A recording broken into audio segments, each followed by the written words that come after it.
നമ്മളിപ്പോൾ ഓണത്തിൻ്റെ പരിപാടിയെല്ലാം കഴിഞ്ഞിട്ട് വന്നപ്പോൾ ഇതവിടെ ഓഫ് റോഡ് മഡ് റേസ് നടക്കുന്നുണ്ട്. അപ്പോൾ ഓൾറെഡി തുടങ്ങി. പെട്ടെന്ന് പോയിട്ട് അതെന്താ പരിപാടി നോക്കാം. വണ്ടികൾ എന്ന് പറഞ്ഞു കഴിഞ്ഞാൽ ഒരു ഹരമാണല്ലോ. പോയി നോക്കാം. അപ്പോൾ ഓടി നടന്ന് കിതച്ച് ലിയോ ചേട്ടൻ്റെ വീട്ടിലേക്ക് പോവുക. മഡ് റേസ് കാണാൻ പോവുക. ഓക്കെ, ലിയോ ചേട്ടൻ്റെ വീട്ടിൽ വന്നപ്പോൾ കണ്ട അക്വേറിയാണ് കേട്ടോ. അടിപൊളിയായില്ലേ? വീട്ടിൽ കുറേ മീനിൻ്റെ പരിപാടി നടന്നായിരുന്നേ. മീൻ കാണുമ്പോൾ ഒരു വികാരമാണ്. കൊള്ളാം.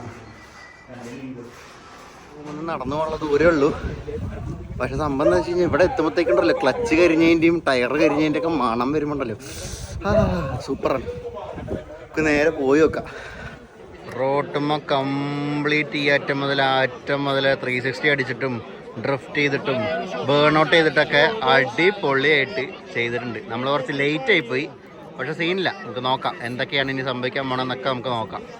ഫീസ് ഉണ്ടോ എന്നൊക്കെ നമ്മൾ ജസ്റ്റ് നോക്കിയിട്ട് ഇരിക്കുകയായിരുന്നു. ഫീസും കാര്യങ്ങളൊന്നും ഇതുവരെ കണ്ടില്ല. ഈ ചെറിയ പയ്യനൊക്കെയാണ് ചെയ്തതെന്ന് തോന്നുന്നത്. എല്ലാവർക്കും ഇങ്ങനെ കൈ കൊടുത്തിട്ട് ഇങ്ങനെ വരുന്നുണ്ട്. നമുക്ക് നോക്കാം എന്താ പരിപാടി, എന്താണ് ഏതാണെന്നൊക്കെ നോക്കാം.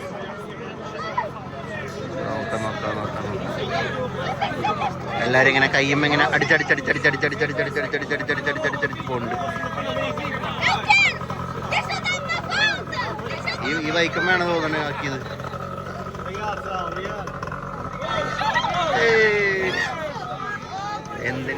എന്തിനോ വേണ്ടി തിളയ്ക്കുന്ന സാമ്പാർ. എന്നാലും കുഴപ്പമില്ല, എല്ലാവർക്കും ഇങ്ങനെ കൈ കൊടുത്ത് ഇങ്ങനെ പോകുന്നുണ്ട്. ഈ ചെറിയ പ്രായത്തിലേക്ക് ഈ പയ്യൻ കിടന്ന് ഭയങ്കരമായിട്ട് അഭ്യാസം കാണിച്ചു എന്ന് തോന്നുന്നു. കാരണം ഞാൻ കണ്ടില്ല. എന്നാലും ഇനി എന്തെങ്കിലുമൊക്കെ കാണുന്നൊക്കെ നമുക്ക് വിചാരിക്കാം. പക്ഷെ എന്നാലും കുഴപ്പമില്ല, ലൈറ്റിൻ്റെ ഒരു അപര്യാപ്തതയുണ്ട്. എന്നാലും സീനില്ല എന്ന് വിചാരിക്കുന്നു. പൊളിക്കും.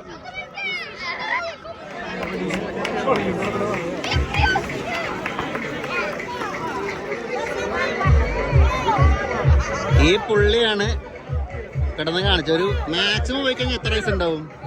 ഒരു 8 വയസ്സിനുള്ളിലല്ലേ ഉണ്ടാവുള്ളൂ. ആ ചെക്കനാണ് പൊളിക്കണത്. ഇതൊക്കെ അഭ്യാസം കാണിക്കും.